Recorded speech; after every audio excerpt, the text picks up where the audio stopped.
Don't forget to subscribe and leave a comment on this video saying I subscribed. Let's get into it.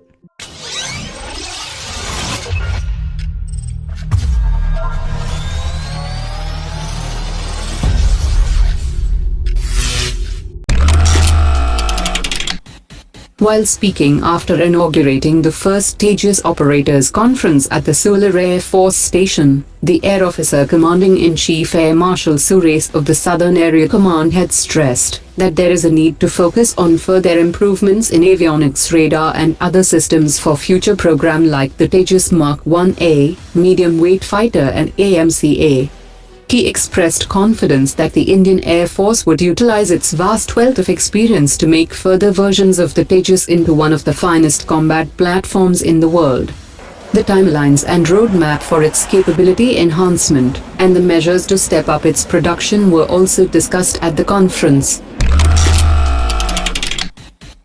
The Defence Ministry has approved Indian Navy's 3,600 crore rupees proposal to acquire 10 Ka-31 helicopters from Russia to strengthen its capability against aerial challenges to its aircraft carriers and large naval ships. The Modi government has not let the election season affect the military modernization plans, as Defence Acquisition Council and Cabinet Committee on Security meetings are being held regularly to clear important acquisitions for the armed forces. After recent media reports that Pakistan could procure significant amounts of Russian hardware, including Pantsir surface-to-air systems and T-90 tanks, top experts have said that the agreement would face major challenges, which includes the financial cost. Pakistan is not in a position to make such a purchase, as Pakistan is trying to acquire financial aid from a number of sources, so that the country is not declared bankrupt. Russia had delivered 4 Mi-35 helicopters to Pakistan in 2018, and a follow-on deal for 5 more helicopters had been signed, which might be a counter to the upcoming Indian Apache helicopters.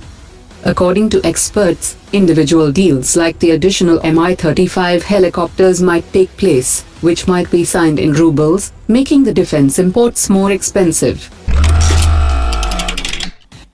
According to a new Pentagon report, China is continuing to modernize its armed forces in order to transform its military into a major global power, and it is using espionage to get the cutting-edge technology for military purposes.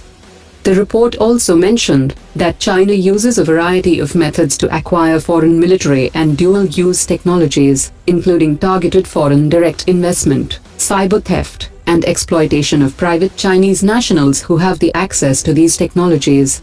The Pentagon noted the progress of several Chinese defense projects that would be of concern to India, such as new aircraft carriers and stealth variants of its strategic aircraft. The 17th edition of the Indo-French Bilateral Naval Exercise 2019 is underway, and after the completion of the harbour phase, India and France will hold the anti-submarine exercises in Djibouti, where several countries including China have their overseas bases. This year's exercise is very complex, and is also focused on joint carrier operations, anti-submarine training, and mutual logistics support agreement, as it had already been signed between India and France.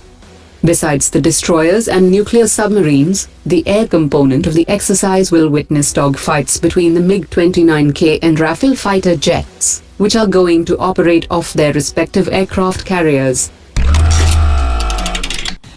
Sonny Barbry, the Consul General of France in Mumbai, has said that the debate on the purchase of 36 Rafale aircraft is an Indian issue, and the country will realize its advanced technology once it starts using the aircraft. She also said that the purchase came after following all due processes, and India has very specific need of the Rafale aircraft.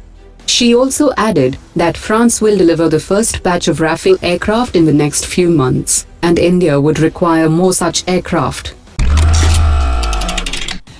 The French ambassador Alexander Ziegler has said that France has invited India to the G7 summit, that is scheduled on 24 August 2019, where discussions will be focused in preventing inequality.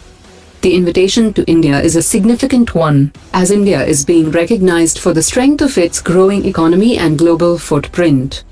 Interestingly, Italy recently became the first G7 country to formally join the Chinese Belt and Road Initiative enterprise, and although China is not present in the G7, it has a huge presence in all G7 discussions.